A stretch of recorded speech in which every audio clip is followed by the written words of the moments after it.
ராமேஸ்வரத்தில் தன்னை காதலிக்க மறுத்த மாணவியை இளைஞர் கத்தியால் குத்திய படுகொலை செய்ததாக வரும் செய்தி அதிர்ச்சி அளிக்கிறது என இபிஎஸ் தெரிவித்திருக்கிறார். அது பற்றிய மேலும் விவரங்களை எமது செய்தியாளர் ராஜேஷ் விவரிக்க கேட்கலாம். வணக்கம் ராஜேஷ். இபிஎஸ் தனது பதிவு மூலமாக என்னென்ன விஷயங்கள் எல்லாம் குறிப்பிட்டிருக்க விவரம்?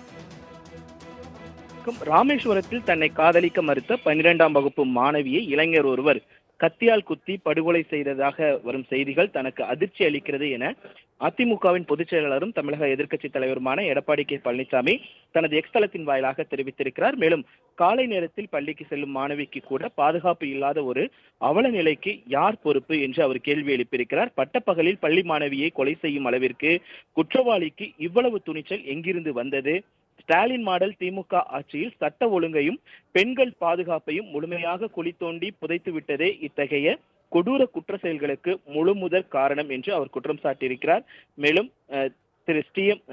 திரு மு.க. ஸ்டாலின் அவர்களே, உங்கள் ஆட்சியில் அடுத்த நிமிடம் பாதுகாப்பாக இருக்க முடியுமா என்ற அச்சத்துடனே ஒவ்வொரு பொழுதையும் பெண்கள் கடக்க வேண்டிய அவல சூழல் தமிழ்நாட்டிற்கு தலைக்குனிவாக இல்லையா? இதற்கு நீங்கள் வெட்கி தலைகுனிய வேண்டாமா என்று முதலமைச்சரை நோக்கி அவர் கேள்வி எழுப்பியிருக்கிறார். மேலும் பெண்ணியம் போற்றும் தமிழகத்தை பெண்கள் பாதுகாப்பாக நடமாடவே முடியாத மாநிலமாக மாற்றிவிட்டீர்களே, இது உங்களை உறுத்தவில்லையா? ராமேஸ்வரம் பள்ளி மாணவியை கொலை செய்த குற்றவாளிக்கு உச்சபட்ச சட்டப்பூர்வ தண்டனை கிடைப்பதை உறுதி செய்ய வேண்டும் என ஸ்டாலின் மாடல் திமுக அரசை வலியுறுத்துகிறேன் என்று அந்த எக்ஸ்தல பதிவில் அவர் குறிப்பிட்டிருக்கிறார். தனலட்சுமி. விவரங்களுக்கு நன்றி ராஜேஷ்.